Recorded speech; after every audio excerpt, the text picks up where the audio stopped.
આભાર નિશિત. નમસ્કાર દર્શક મિત્રો, આપના લોકપ્રિય કાર્યક્રમ મહામંથનમાં આપનું સ્વાગત છે. હું છું સુદાન ગઢવી. દિલ્હી અને હરિયાણાની બોર્ડર પર છેલ્લા 33 દિવસોથી ખેડૂતોનું આંદોલન ત્યાં ચાલુ છે, પરંતુ તેમના પ્રશ્નોનું સમાધાન હજુ પણ નથી આવ્યું. 29 ડિસેમ્બરે યોજાનારી ખેડૂતોની બેઠક હવે 30 ડિસેમ્બરે બપોરે 2 વાગે યોજાનારી છે. ખેડૂતોએ ચર્ચા માટે સમય માંગતા હવે ફરી એકવાર બેઠકનું આયોજન થવા જઈ રહ્યું છે. હરિયાણા બોર્ડર પર ખેડૂતો છેલ્લા કેટલાક દિવસોથી કૃષિ કાયદો રદ કરવાની માંગ સાથે અડગ છે, તો બીજી બાજુ સરકાર પણ એ વિશ્વાસ આપી ચૂકી છે કે એમએસપી છે અને રહેશે, ખેડૂતોને કોઈ જ નુકસાન નહીં થાય. પરંતુ ખેડૂતોને હજુ પણ વિશ્વાસ આવતો નથી અને પોતાની માંગણીઓ પર અડગ છે. અહીં સવાલ એ થાય છે કે 33 દિવસના ઘમાસાણનો અંત ક્યારે આવશે? ખેડૂતોના પ્રશ્નોનું નિરાકરણ ક્યારે થશે? સરકારનું નરમ વલણ છે તો પ્રશ્નોનું સમાધાન શું કામ નથી થતું? આ સહિતના મુદ્દા ઉપર છે આજનું મહામંથન. મારી સાથે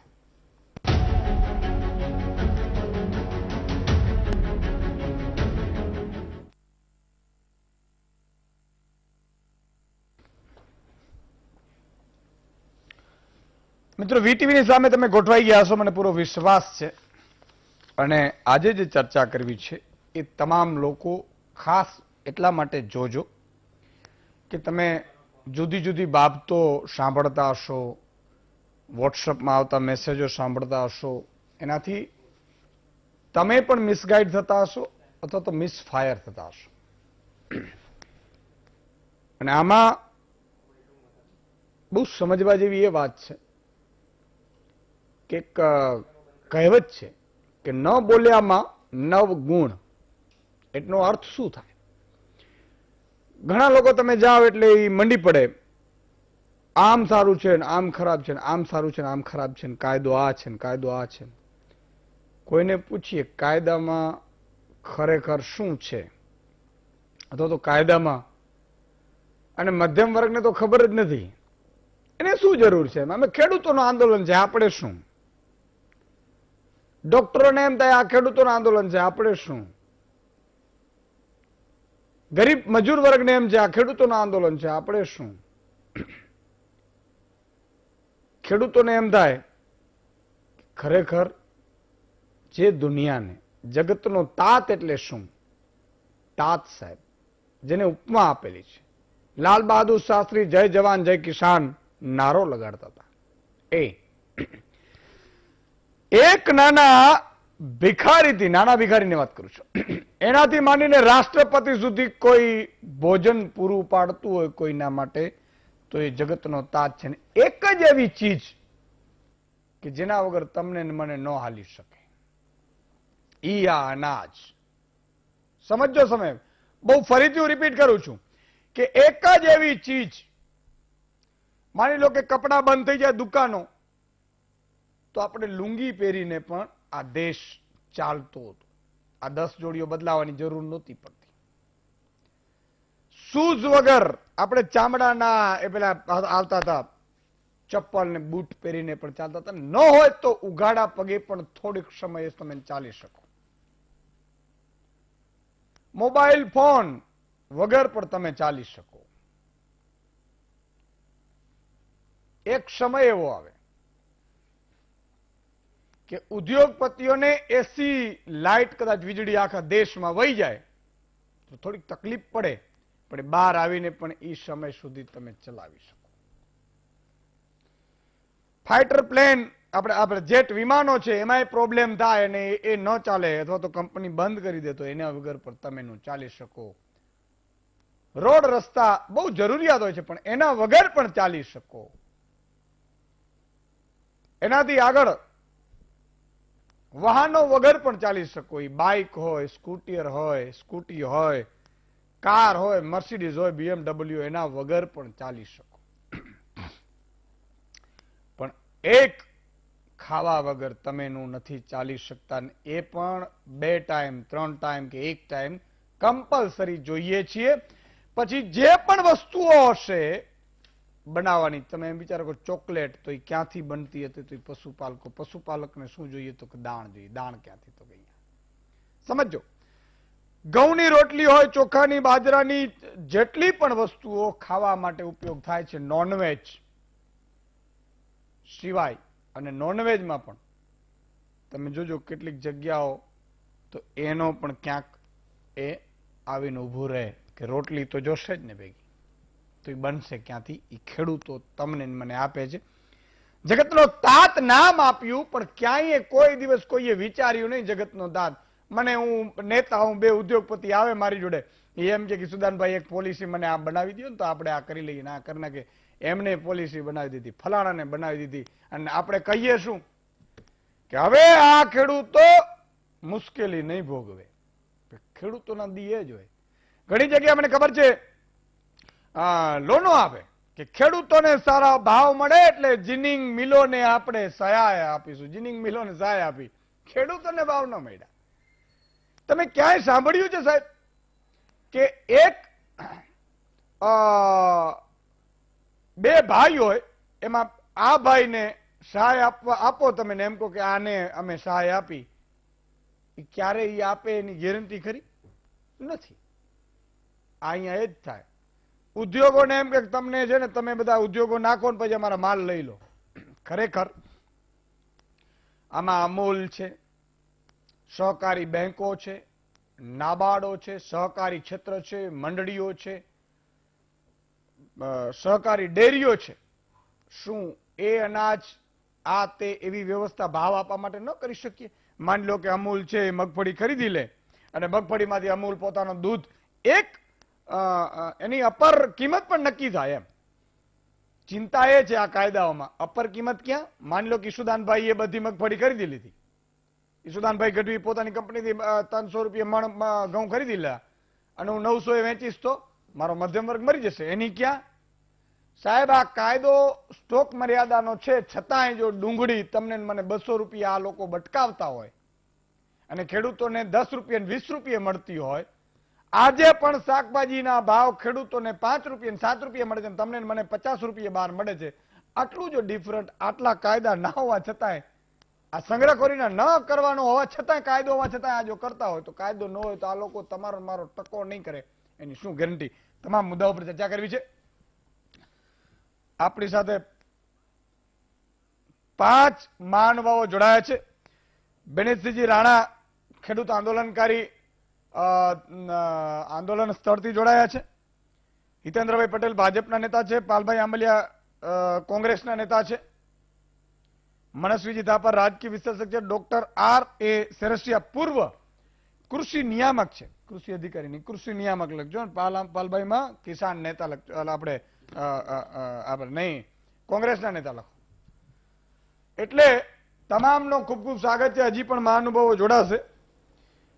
पहले मैं बनित सिंह जी आपके पास आना चाहूंगा बिल्कुल, क्योंकि अभी भी जानना चाहेंगे कि वहां क्या हाल है, क्योंकि हमें तो हमारे मीडिया का जो कर्मी है बहुत कम वहां से न्यूज आती है.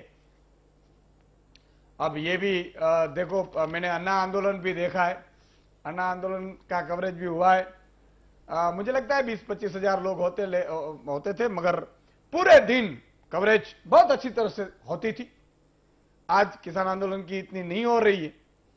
होगी कोई वजह, या तो विजुअल्स अच्छे नहीं आते होंगे, कभी ये ऐसा हो सकता है कि ठीक से मिल भी नहीं पा रहा हो. जो भी है, अभी हालात क्या है किसान आंदोलन का, कितने किसान वहां पे मौजूद है, और 30 दिसंबर को जब मीटिंग होने वाली है, क्या मांगे रखी जाएगी, या तो क्या सरकार की तरफ से, ये मुझे लगता है कि 7वीं बैठक है, 6 बैठक तो हो चुकी है ऑलरेडी.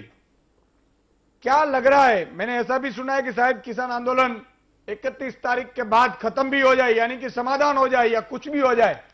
क्या अभी आखिर में क्या हो रहा है? देखिए, अभी जब मूवमेंट है, आपने भी कहा कि मीडिया कवरेज नहीं दिखा पा रहा है, लोग नहीं देख पा रहे हैं, उसका शपथ सी चीज है, आपको मालूम ही है. ऐसा बोलना नहीं चाहिए, लेकिन जो गोदी मीडिया के लिए जो नारे लग रहे हैं वो कहीं गलत नहीं लग रहे हैं. कुछ चुनिंदा ऐसे चैनल हैं जिनमें अभी भी इंसानियत बाकी है, एक सच्चाई बाकी है, जिसके माध्यम से थोड़ी बहुत न्यूज जो है देश भर में ये चल रही है. जहां तक बात करूं मैं मोमेंट की, तो गवर्नमेंट को लग रहा था कि मोमेंट टाइम के साथ साथ जो है ये फीका पड़ जाएगा, किसान यहां से उठना शुरू हो जाएंगे। लेकिन ये मूवमेंट दिन प्रतिदिन इतना बड़ा है कि 8 किलोमीटर का जो हमारे यहाँ पे जो किसान बैठे थे, अब वो 12 किलोमीटर तक पहुंच गए हैं।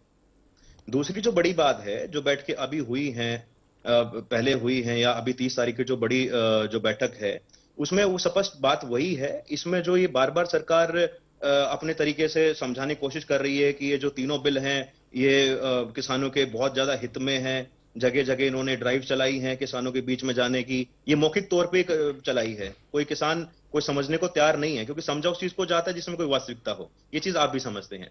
दूसरी जो बड़ी बात है वो बात ये है कि 30 तारीख को जो बैठक है हमारी, स्पष्ट तौर से ये है कि इसमें कोई अमेंडमेंट जैसा कोई हमें इसमें चीजें हमें चाहिए नहीं है।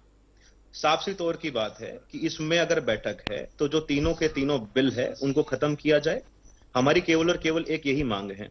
इस मुद्दे को दबाने के लिए एक चीज तो सरकार कर रही है जिससे मैं बड़ा इंप्रेस्ड हूं। बात हुई कि हरियाणा में सिंगू बॉर्डर पे पंजाब से भी किसान आए हैं, तो हरियाणा के और पंजाब के किसानों के बीच मतभेद करने की जो इन्होंने सिचुएशन जो क्राइस करी है, उससे मैं बड़ा इंप्रेस्ड हूं। क्योंकि ये जो सरकार जानी जाती है ये किसी चीज के लिए जानी जाती है, फूट डालो राज करो। जो अंग्रेजों की नीति थी सेम इसी नीति भी अभी तक चल रही है। आप मुझे एक बात बताइए, आपने सुना होगा SOIL का मुद्दा, पानी का मुद्दा, जो कभी से ही पंजाब और हरियाणा के बीच में रहा है। केंद्र में इनकी सरकार थी, आज 6-7 साल जो है हरियाणा में सरकार इनकी है, तो SOIL वाला मुद्दा इन्होंने पहले क्यों नहीं उठाया? आज ही क्यों ये भाजपा वाले सारे बैठ के SOIL की चीजें समझा रहे हैं कि आप अगर पंजाब को बड़ा भाई मानते हो तो पहले उनसे अपना पानी तो लेके दिखाओ। तो ये जो अनाप शनाप जो चीजें उन्होंने ड्राइव चलाई, तो इसमें भी सरकार को बड़ी मुंह खानी पड़ी है। आप लोगों को समझ आ चुका है, आज लोग भली बात इनसे परिचित हैं। आज इनकी किसी भी भेदभाव वाली जो चीजें ये करते हैं, लोगों को बांटने वाली जो ये राजनीति करते हैं, वो चीज अभी किसानों के जो है दिमाग में नहीं आएगी, समझने को तैयार ही नहीं है। आज सच्चाई सबको मालूम है क्या हो रहा है क्या नहीं हो रहा है। मैंने एक बार आपको पहले बताई थी कि 100 एकड़ की जो लैंड इन्होंने ये रात रात में जो CLUs कराई हैं, वेयर हाउस की कराई हैं, वो भी अब सार्वजनिक हो गई हैं, आपके पास भी वो नोटिफिकेशन पहुंच गई होंगी। दूसरी जो बातें करते हैं ये मीटिंग में होता कुछ है, ये भाजपा वाले आके जो है बाहर मीडिया में कुछ कहते हैं, सरकार ने ये मांगे मांग ली, सरकार ने वो मांगे मान ली। अरे मुझे कोई बताए सरकार ने मांगे मानी क्या है? MSP कह रहे थे कि MSP का एश्योर्ड कर दिया है, कहां लिखित में है कि MSP इन्होंने जो है एश्योर्ड कर दिया है? ये मूवमेंट दिन रात बढ़ता जा रहा है। दूसरी जो बड़ी बात है, जो आप कह रहे हैं कि हाँ ये आंदोलन खत्म हो जाए, मैं तहे दिल से मैं चाहता हूं। इतनी ठंड में हमारे किसान भाई सब रोड पे बैठे हैं, मैं तहे दिल से मानता हूं कि उनका आंदोलन खत्म होना चाहिए। लेकिन खत्म जब होना चाहिए कि जिस मांग को लेकर बैठे हैं वो मांगे सरकार उनकी पूरी करे। ये कौन सी एक इन्होंने कानून, देखो अब मेरी बात सुनो, जब ये GST लेके आए तब GST में कहा था कि नहीं, विपक्ष जो है व्यापारियों को जो है गलत नसीहत दे रहे हैं, बहकावे में डाल रहे हैं, ये बहुत अच्छी चीज है। नोटबंदी वाली आई तब भी उन्होंने यही बात बोली, अब किसानों वाला मुद्दा है तब भी उन्होंने यही बात बोली। तो ये चीज, ये लोग हैं कौन जिनको समझ में आती हैं? आप मुझे एक छोटी सी बात बताइए, मैं से बोलना नहीं चाह रहा था लेकिन फिर भी एक दिल में दर्द है आज की, मतलब हम अपनी हालत को देखते हुए मैं एक चीज स्पष्ट करना चाहता हूं। किसान जो किसानियत करता है, जो खेती करता है, उसको छोड़ के बाकी सबको ये बिल समझ में आ रहा है।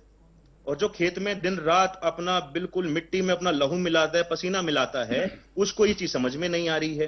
तो ये बहुत बड़ी बात है, ये जो तरह तरह की जो चीजें चल रहे हैं। दूसरा इन्होंने क्या कर रखा है, किसानों का कोई भी एक बड़ी बात मैं आपको बताता हूं, जो इन्होंने अभी एक नोटिफिकेशन जारी किया था जिसमें उन्होंने दिखाया था कि किसान बहुत खुश है, जिसपे इन्होंने एक हमारे सरदार जी का जो फोटो लिया था, बड़ा हंसते हुए जो उन्होंने चेहरा दिखाया था, अब उन्होंने भी केस कर दिया इन पे मानहानि का कि मैं खुद धरने पे बैठा हूं। कम से कम फोटो लेनी थी वो तो किसी और की ले लेते, कम से कम जो मुस्कुरा रहा था किसान उसी की ले लेते। जो ऑलरेडी यहां बैठा है 10 दिन से किसान, पंजाब से है हमारे भाई साहब, उनका इन्होंने जो है फोटो लेके और वो इन्होंने विज्ञापन पे छाप दिया। तो आप मुझे एक चीज बताइए, हम कैसे उठे यहां से जब तक हमारी मांगे पूरी नहीं होंगी? कितने आंदोलन ऐसे ही बरकरार रहेगा। जी जी, कितने किसान होंगे? देखिए अब जो है कम से कम जो लास्ट टाइम आपकी हमारी बात हुई थी उस टाइम पे कम से कम 7 लाख की हमारे यहाँ गैदरिंग थी। मैं मानता हूं कि 1.5 से 2 लाख और हमारे यहाँ जो है किसान बढ़ चुके हैं। अब 9 लाख के करीबन जो है यहाँ पे किसान आ चुके हैं। दूसरी बात जो है, अब जो बाकी राज्यों को दिखा रहे थे कि केवल पंजाब को ही दिक्कत है, केवल हरियाणा को ही दिक्कत है, केवल कुछ यूपी वालों को ही दिक्कत है, या थोड़े बहुत एरिया में जो है राजस्थान वालों को दिक्कत है, तो मैं आपको बताना चाहूंगा कि अब देश भर का किसान यहाँ पे आना शुरू हो गया है। जिनको कोई भी रुकावट पसंद नहीं है वो यहाँ आके रहेंगे और अपना हक लेके रहेंगे। બિલકુલ પાલ આંબલી પણ આપણી સાથે છે. પલભાઈ, તમે પણ ત્યાં જઈને આવ્યા. ખરેખર તમે ખેડૂતો સાથે પણ જોડાયેલા છો. તમને આ બિલથી કેમ વિશ્વાસ નથી, અને એવી તો શું છે કે જેના કારણે આ બિલથી નુકસાન થશે? તમે એમ કહો છો ખેડૂતોને, મધ્યમ વર્ગને શું છે? વીટીવીના માધ્યમથી હું ગુજરાતના ખેડૂતોને, જે આપણી ગુજરાતીમાં જે કહેવત છે કે જેની મથરાવેટી મેલી હોય ને, બરાબર છે, એનો માણસ ભરોહો ના કરે. હું આ મથરાવેટી મેલી એટલા માટે કહું છું કે નરેન્દ્રભાઈ મોદી જયારે 2014માં ગુજરાતમાં 2014 પહેલા જયારે ગુજરાતના મુખ્યમંત્રી હતા ત્યારે એણે એક જાહેરાત પાસ કરી હતી. પાછી યાદ કરાવવા માંગુ છું કે કેન્દ્રને ગુજરાતને હળહળતો અન્યાય, થપ્પડ, કપાસના ભાવ 1500 રૂપિયા મળે છે, મારા ખેડૂતોના બધા. માઇક તમારો ઓડિયો પ્રોબ્લેમ લાગે છે. એક જ મિનિટ ઓડિયો ચેક કરાવો તો.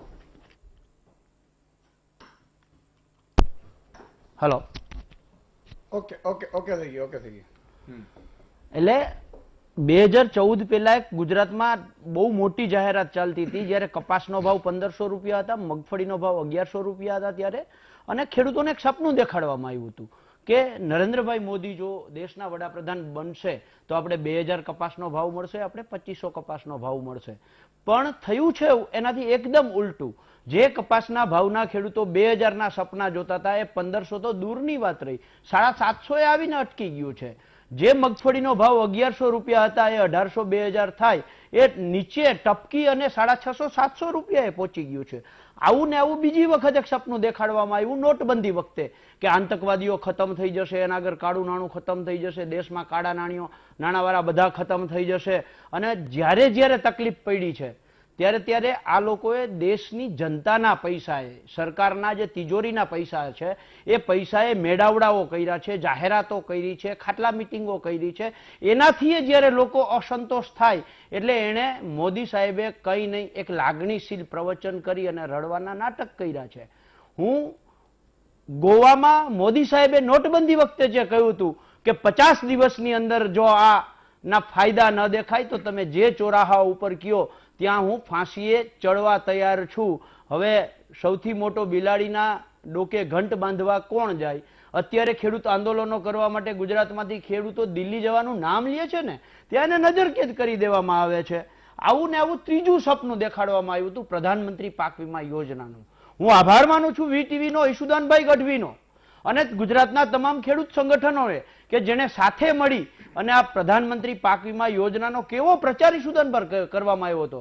મોદી સાહેબ એમ કહેતા હતા કે મારા ખેડૂતનું પાક તૈયાર થઈ ગયો હોય, ખરામાં પડ્યો હોય, ટ્રેક્ટર ભરાવવું હોય અને વરસાદ થશે તો પણ એમને લાભ આપવામાં આવશે. લાભ કોને મળ્યો? 40,000 કરોડ રૂપિયાનો ફાયદો વીમા કંપનીઓ લઈને ગઈ છે. જે ખેડૂતોને 61,000 રૂપિયા પ્રતિ હેક્ટર પાક વીમો મંજૂર થાય એમ હતો ત્યાં આંકડાઓમાં ગોબાચારી કરી અને 1,007 રૂપિયા આપ્યા છે અને 60,000 રૂપિયા વીમા કંપની લઈ ગઈ છે. પણ પ્રચાર ત્યારે પણ કરવામાં આવ્યો હતો. આ વર્ષની તાજો દાખલો લઈએ, પ્રધાનમંત્રી પાક વીમા યોજના બંધ કરી, મુખ્યમંત્રી કિસાન સહાય યોજના લઈ આવ્યા, એનો પ્રચાર કર્યો. મંત્રીઓ તાલુકા મથકે ગયા છે, ત્યાં જઈને પ્રચાર કર્યો છે કે જે 15 ઓક્ટોબરથી 15 નવેમ્બરની અંદર 2 ઇંચ કરતા વધારે વરસાદ પડશે ત્યાં હેક્ટરે અમે 20,000 આપશું, 4 હેક્ટરની મર્યાદામાં 80,000 આપશું. 16 તાલુકાઓના નામ ગણાવવા હું તૈયાર છું. ચેલેન્જ સાથે કહું છું.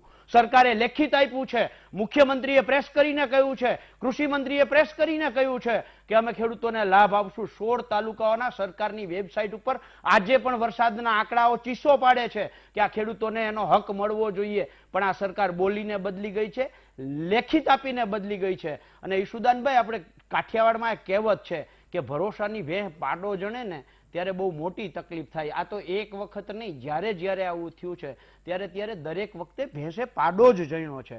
ઈશુદાનભાઈ, બીજું જે ઓર્ડિનન્સ બનાવવામાં આવ્યા છે એના ઉપર નજર કરીએ અને હારે મને તો દુઃખ સાથે હું કહું છું કે જે સંસદમાં જતા પહેલા જે માણસ સંસદને પગે લાગે છે એના માટે સંસદથી બીજું કોઈ મહત્વનું ના હોય.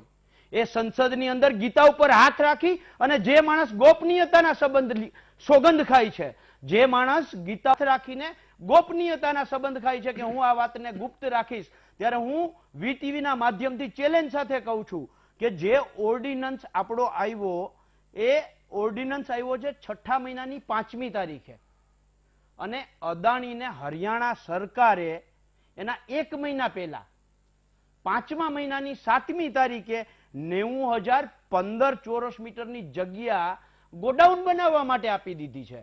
ત્યારે મારો પ્રશ્ન એ છે કે આ ગોપનીયતાના જેને સોગંદ ખાધા હતા, જે માણસે સંસદની અંદર જતા પહેલા પગે લાગ્યા હતા, એમાંથી કોક એવો માણસ છે કે જેણે આ કંપનીઓને અગાઉથી જાણ કરી દીધી છે કે આવો કાયદો આવે છે. એટલે મહત્વની વસ્તુ આ છે, એટલે વિશ્વાસ નથી આવતો. ઓર્ડિનન્સની અંદર સંસદ જ્યારે ચાલુ ન હોય ત્યારે ઓર્ડિનન્સ પાસ કર્યું છે. શું કામ આવી જરૂરિયાત પડી છે?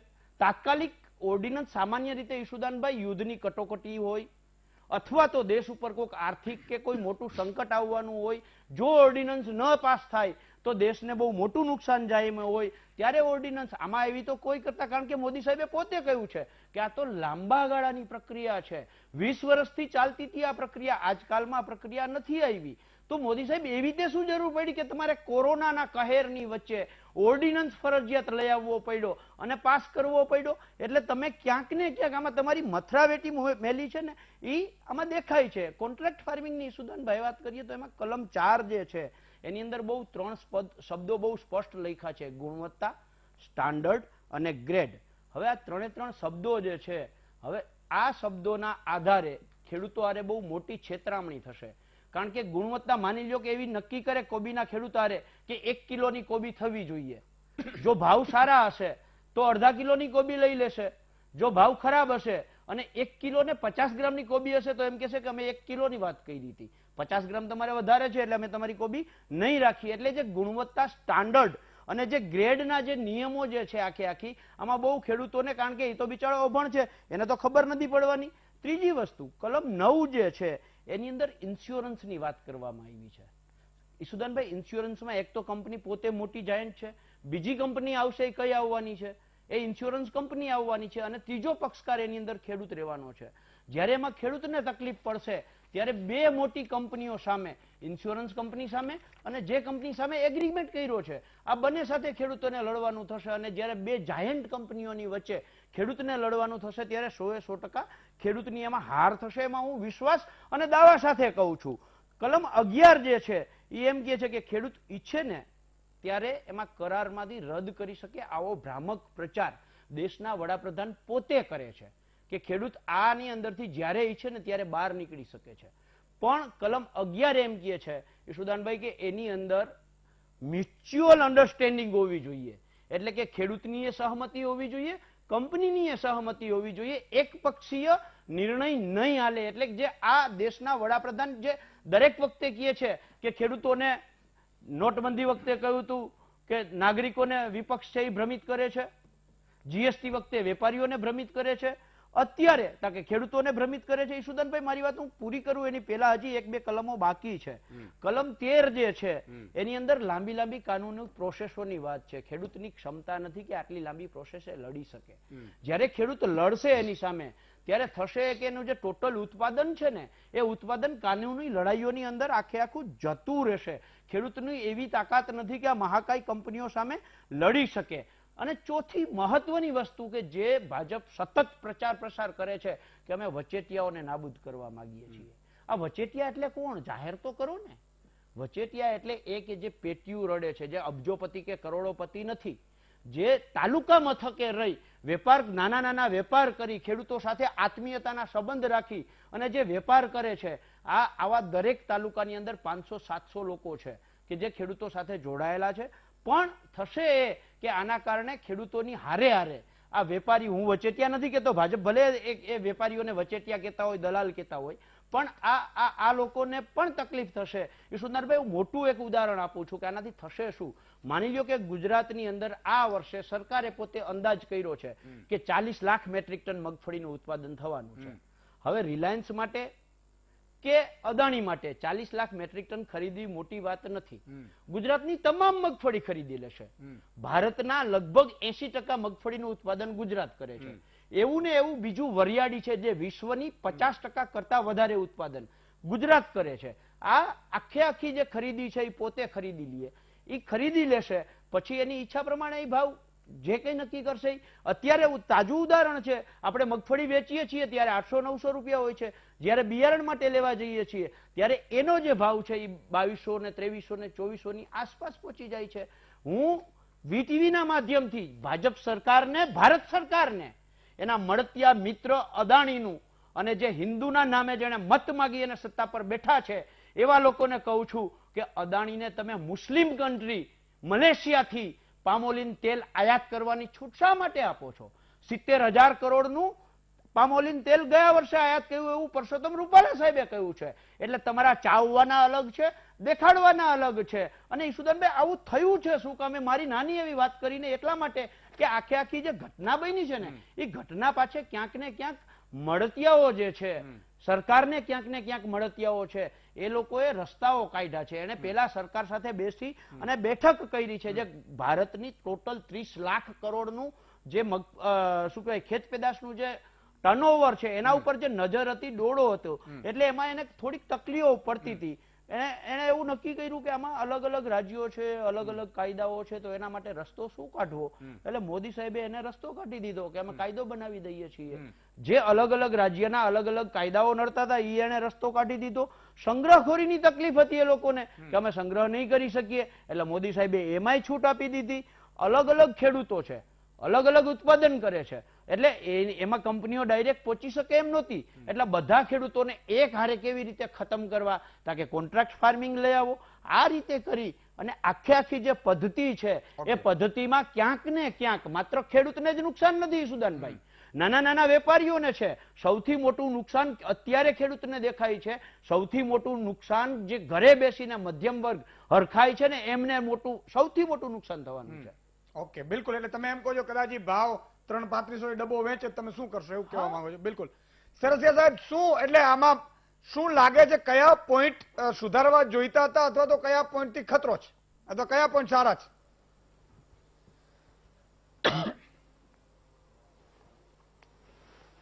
ઈસુદાનભાઈ, મુખ્યત્વે 3 કાનૂન છે એ લાગુ કરવામાં આવ્યા. પેલો એપીએમસી ને લગતો, બીજો કોન્ટ્રાક્ટ ફાર્મિંગને લગતો, ત્રીજો જે છે એ એસેન્શિયલ કોમોડિટી એક્ટ જે હતો જ આપણે વર્ષો પહેલા 1955થી, એમાં સુધારો કરવામાં આવ્યો. હવે ખેડૂતોને શંકાઓ જે છે એની વાત કરું, કારણ કે કાયદાની વિશે તો ઘણીવાર ચર્ચા આપણા વીટીવી ઉપર પણ ઘણીવાર ચર્ચા થઈ છે અને અનેક જગ્યાએ આની ચર્ચાઓ થઈ છે. તો પેલો જે કાયદો જે છે એમાં ખેડૂતોને એવી શંકા છે, કારણ કે એપીએમસીમાં ખરીદી જે છે એમએસપી હેઠળ ખરીદી એપીએમસીમાં જ થાય છે, એપીએમસીની બહાર થતી નથી. એટલે ખેડૂતોને એવી શંકા છે કે પ્રાઇવેટ માર્કેટની અંદર માલ વેચાશે તો એ લોકો એમએસપી નો જે ભાવ છે એ ભાવેથી ખરીદી નહીં કરે, નીચા ભાવથી પણ કરી શકે અને ઊંચા ભાવથી પણ કરી શકે. એટલે એમની માંગ એવી છે કે એમએસપી થી ખરીદી એપીએમસીમાં કરે કે એપીએમસીની બહાર કરે, તો એ એમએસપી ની જે કિંમત સરકાર નક્કી કરે એનાથી નીચા ભાવ બહારના માર્કેટમાં પણ ન મળવા જોઈએ, આવું ખેડૂતની માંગ છે. અને એ સ્વાભાવિક છે, કારણ કે બહારના માર્કેટમાં શું ભાવ મળશે એનું કઈ નક્કી ના રહે. કદાચ પહેલા વર્ષે વધારે પણ ભાવ આપે વેપારીઓ અને પછી એની પાસે પૂરતો જથ્થો થઈ જાય તો એના ભાવ ઘટાડી પણ શકે. એટલે એક આ આશંકા છે ખેડૂતોને. અને આપણે ત્યાં મોડેલ એક્ટ અમલમાં હતો જ આના પહેલા પણ, ત્યારે પણ પ્રાઇવેટ માર્કેટિંગ તો હતું જ. અત્યારે જ કંઈ આપણે બહારના માર્કેટમાં મંજૂરી આપી છે એવું નથી. શાકભાજીને પણ આપણે એપીએમસીની બહાર વેચવાની મંજૂરી અગાઉ આપી ચૂક્યા છીએ.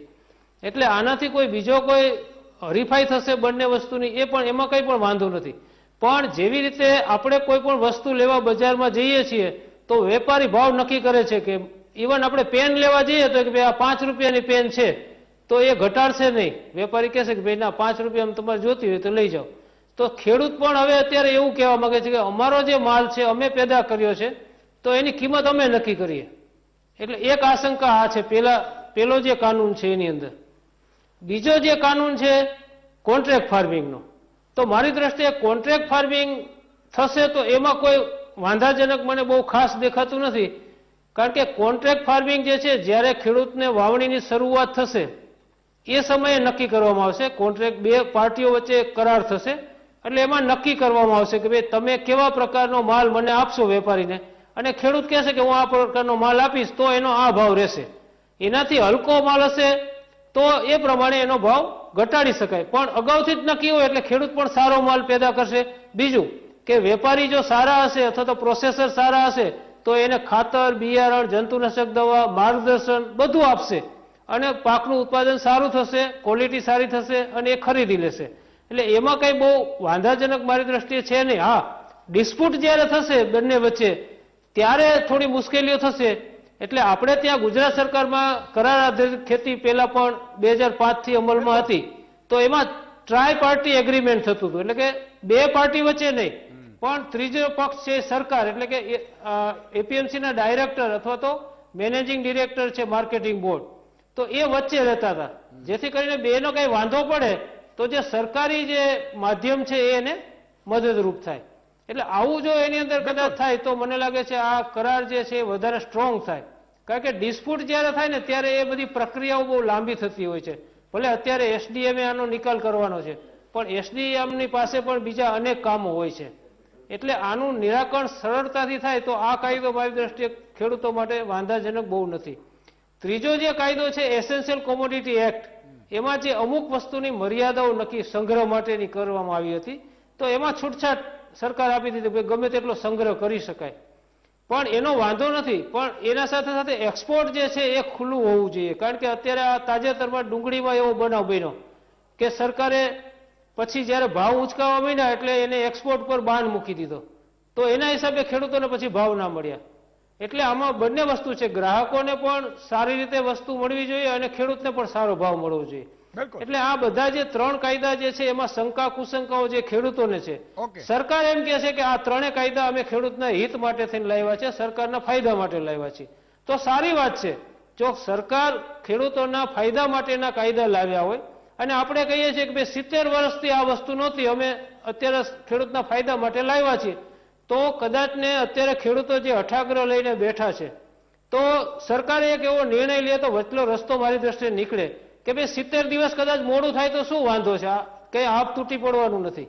આજે 70 વર્ષથી પણ આપણે આ ખેડૂતને લાભ નહોતો મળતો એમ માની લઈએ અને હવે કદાચ ને થોડો સમય સ્થગિત કરી દે આ ત્રણેય કાયદા, પછી સાથે બેસી અને ચર્ચાઓ કરે કે ભાઈ હવે આ કાયદામાં ક્યાં ક્યાં મુશ્કેલીઓ છે. સરકાર એમ કહે કે આ એના રસ્તા છે, સામસામે બેસે. અને આમાં વિરોધ પક્ષ છે એ અત્યારે હવે બધી વકીલાતો કરે છે વિરોધ પક્ષ, સારી વાત છે. પણ જ્યારે કાયદો આવ્યો તો એ સમયે સરકારને પણ રજૂઆત કરવાની જરૂર હતી. ઓર્ડિનન્સ આવ્યો એ સમયે પણ સરકારે કહેવાની જરૂર હતી કે તમે અત્યારે આ લોકડાઉનની પરિસ્થિતિ છે એમાં ઓર્ડિનન્સ લાવી અમારી સાથે બેઠક કરો.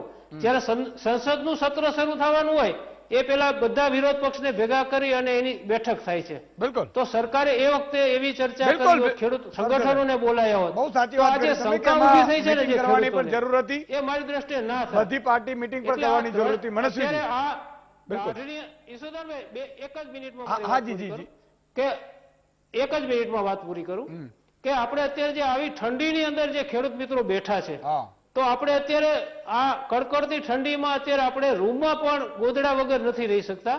એવી ઠંડીમાં જયારે ખેડૂતો બેઠા, અને સરકાર તો મા બાપ કહેવાય, અને કદાચ બાળક જે છે એ અઠાગ્રહ હોય અથવા તો હઠ ઉપર ચડ્યું હોય તો એને આપણે કઈ બહાર તરછોડી ના દઈએ, તો એને આપણે સાંભળવાની જરૂર છે અને આમાંથી વટલો રસ્તો કાઢવાની જરૂર છે. बिल्कुल, बहुत साची बात करी. जब मनीष सिंह जी कीधु मनस्वी जी, उन्होंने कहा कि तकरीबन 8 से 9 लाख किसान वहां पे मौजूद है और ठंड तो हमें पता ही है कि बिना स्वेटर निकल भी नहीं सकते हैं और फिर भी सरकार ये चाहती है कि नहीं नहीं ये आपके लिए भलाई के लिए है, आप इसको रखो, ये गिफ्ट है. ईशुदान भाई, हम लोगों ने पिछले कुछ सालों में काफी आंदोलन देखे हैं और उस 2014 के बाद भी कुछ आंदोलन देखे हैं, 2014 से पहले भी बहुत आंदोलन हमारे देश ने देखे हैं, पर इस प्रकार का किसान आंदोलन 70 साल की आजादी के बाद हम लोग पहली बार देख रहे हैं. और एक होती है सरकार और एक होता है आंदोलनकारी और एक होता है विपक्ष।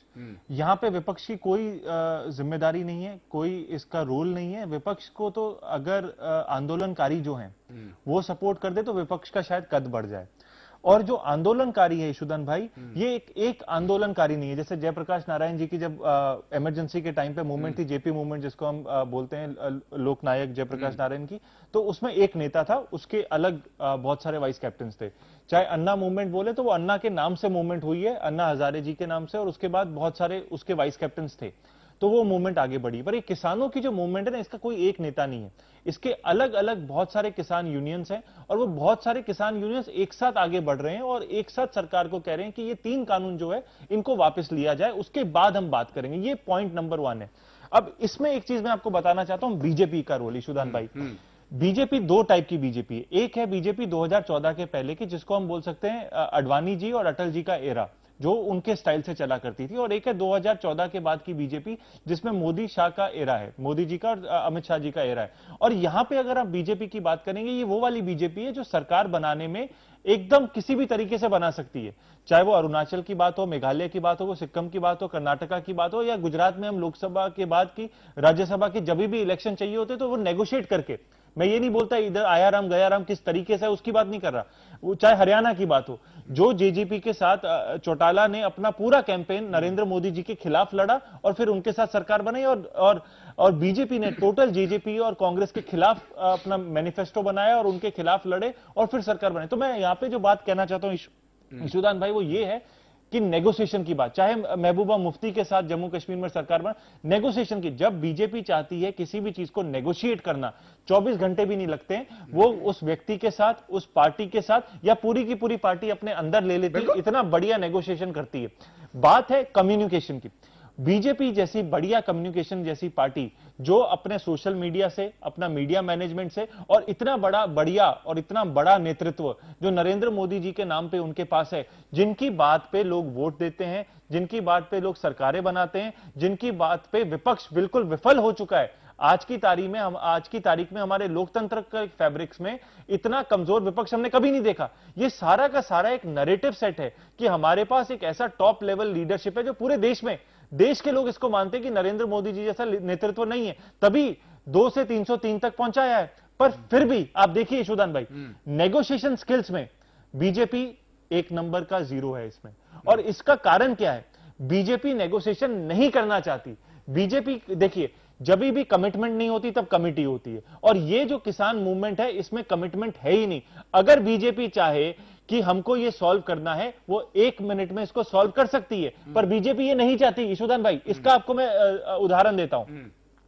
बिहार इलेक्शन में टोटल बीजेपी की फौज पहुंच गई।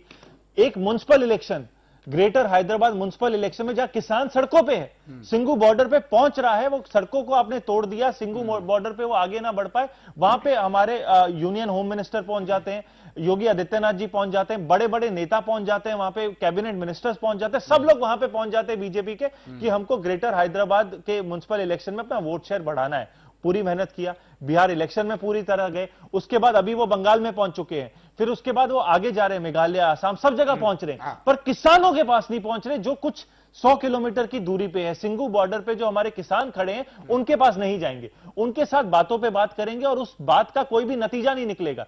अब ये क्या कारण है? यही कारण को किसान भाई समझते हैं। देखिए, किसान जो है ईशुदान भाई, जो हम सबका पेट भर सकते हैं, हम सबको खाना खिला सकते हैं, और इतने सालों से, 100 सालों से, हजारों सालों से हमारा पेट भर रहे हैं, उनको कोई मोटिवेट या डिमोटिवेट नहीं कर सकता। ये जो आंदोलन है, सितंबर के महीने में जैसे ही ये आंदोलन ये आंदोलन आया था, एक्ट बनी थी, उसी टाइम पे किसानों के यूनियंस ने एक लेटर लिखा था कि हमको ये जो एक्ट है ये मंजूर नहीं है, हम इसके लिए आपके पास 1 महीने बाद आपकी सड़कों पे आएंगे, तो हमारी आप बात सुनिए। तब बात नहीं सुनी, तब आप बिहार में बिजी थे, कोई बात नहीं। उसके बाद आपने कोई भी समय में, आज इतने 30 दिनों से ज्यादा हो चुकी है, 40 किसानों के आसपास की मौत हो चुकी है, इसके बाद भी आप सुन नहीं रहे। तो 40 के आसपास की मौत हो चुकी है, एग्जैक्ट डेटा मुझे नहीं पता, पर सवाल ये, इतनी ठंड में आप देखिए, इतनी ठंड में ये जो किसान है, इनको आंदोलन हो रहा है, तो किसी की भी रूह नहीं कांप रही, किसी भी बात करने की इच्छा नहीं हो रही, और बातों पे बात करके लंबा कर रहे हैं। पहले क्या किया इन्होंने? किसान वर्सेस किसान किया। आप देखिए, हरियाणा वर्सेस पंजाब के किसान किया, यूपी के किसान किया, और फिर आप देखिए बीजेपी के प्रवक्ता जब नेशनल डिबेट में इशू था, भाई मैं गया था तो उन्होंने ये बोला था ये कुछ 10,000 किसान है, और ये 10,000 किसान करोड़ों के किसान को रिप्रेजेंट नहीं करते। एक और चीज मैं ईशुदान भाई आपको कहना चाहता हूं, इंडिया अगेंस्ट करप्शन की जब मूवमेंट चली थी, आंदोलन चल रहा था अन्ना हजारे जी का, तो कुछ हजार लोग ही वहां पे थे, पर भ्रष्टाचार में 130 करोड़ लोगों की ये रूह को छूता इशू था, सब लोग वहां पे नहीं पहुंचे थे, पर फिर भी सरकार ने बात सुनी थी। आज 9 लाख के आसपास किसान है और हर रोज हजारों किसान इस आंदोलन से जुड़ते जा रहे हैं, पर फिर भी ये जो हमारी सरकार है इसकी कानों में आवाज नहीं पहुंच रही। दुख की बात यह है कि जो सरकार सबसे ज्यादा सुनने में ताकत रखती है, जिसकी कम्युनिकेशन स्किल सबसे बढ़िया है, वो कोई भी सरकार कहीं पे भी क्या मजबूरी होगी? एक सीट जब ईशुदान भाई इनकी होती है तब भी वो सरकार बना सकती है, ऐसी ये ताकत वाली बीजेपी है। जब ये नहीं सुन रही तो मुझे नहीं लगता कि अगर कोई भी दूसरी कोई पॉलिटिकल पार्टी होती तो इनकी बात सुनती। ये क्या है, इच्छा शक्ति बीजेपी की नहीं है, या बीजेपी को ये लगता है, दो चीजें लग सकती है, या उनकी इच्छा शक्ति नहीं है, या वो इसकी गंभीरता को नहीं समझ रहे, या तीसरी चीज जो ये है ईशुदान भाई कि उनको बिल्कुल भी किसानों पे उनको यह है कि हम इसको जितना लंबा करेंगे, 1-1.5 महीना हो चुका है, 1-1.5 महीना और खींचेंगे, किसान तड़पेंगे, परेशान होंगे, अपने आप ये फिजल आउट हो जाएगी, अपने आप ये आंदोलन खत्म हो जाएगा, क्योंकि कोई एक नेतृत्व नहीं है, अलग अलग लोगों की अलग अलग महत्वाकांक्षाएं होती है, अलग अलग लोगों को अलग अलग समय में बुला के, आप देखिए यूनियंस में भी क्या हो रहा है, अलग अलग लीडर्स को बुलाया जा रहा है। अब वो डील क्या हो रही है नहीं हो रही वो पता नहीं।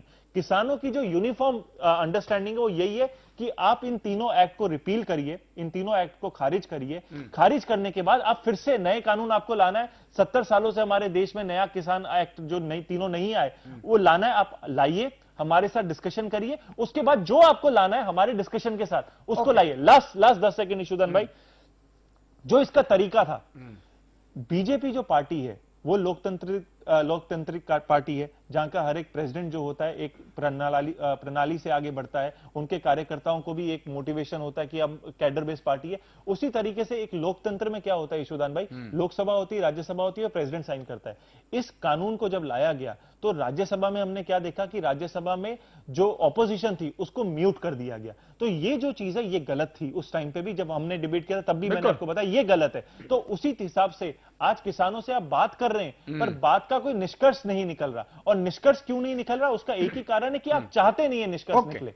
बिल्कुल बिल्कुल, એટલે मनस्वीजी मानिए तो ये ऐसा बोल रहे हैं कि मान लो कि ये चाहे तो अभी भी सरकार गिरा सकते हैं किसी भी राज्य की, उतनी कैपेसिटी कम्युनिकेट में रखते हैं, पूरी पार्टी की पार्टी भी ले सकते हैं।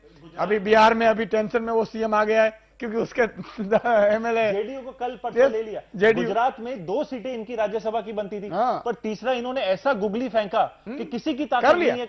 यानी कि गोवा में भी, असम में भी, असम नहीं, मतलब कि अच्छी बात है। कर्नाटक, मध्य प्रदेश, कोरोना के समय में ईशुदान भाई, जब कोरोना हमारे देश में आया था उस टाइम पे 3 इवेंट, मैं कोरोना की डिबेट में काफी बार बोल चुका हूं, 3 इवेंट अगर नहीं होते तो देश की कोरोना की स्थिति ये नहीं होती। एक नमस्ते ट्रंप नहीं होता, दूसरा ये मरकज का इवेंट नहीं होता, और तीसरा मध्य प्रदेश की सरकार नहीं बनती, तो हमारे देश में कोरोना कम होता है। मास्क ना 1000 रुपया दंड आपने बची जात, बहुत साची बात है। बीजेपी चाहे 1000 आपने में थाकी गया, बोलो ईशुदान भाई, बीजेपी चाहे तो नया साल जो है एक नया सवेरा किसानों के लिए हो सकता है, बीजेपी चाहे तो आज के दिन में ये कर सकती। ओके, एक नानकड़ा विरामનો સમય છે, હજી તો હિતેન્દ્રભાઈ બાકી છે, ખૂબ લખ્યું છે, મુદ્દા છે, આપણે હિતેન્દ્રભાઈને પણ પૂછીશું કે ખરેખર એટલી તો શું મજબૂરી છે કે પાછળ નથી ખેંચતા, એક વાત।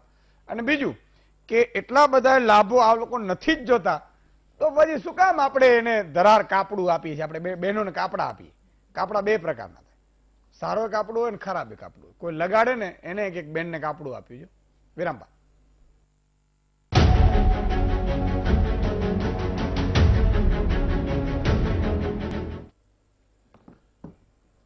વિરામ બાદ દર્શક મિત્રો આપનું સ્વાગત છે। હિતેન્દ્રભાઈ, એક વાત એ છે કે એને ભાવ નક્કી નથી, માની લો 300 રૂપિયે મેં ખરીદી લીધા ઘઉં બધા અને પછી 900 માં વેચું તો મને કોણ પૂછનાર છે? જે અગત્યની હતી જે એ આ સંગ્રહખોરી હું ગમે એટલું કરી શકું, એનો કોઈ જવાબ નથી।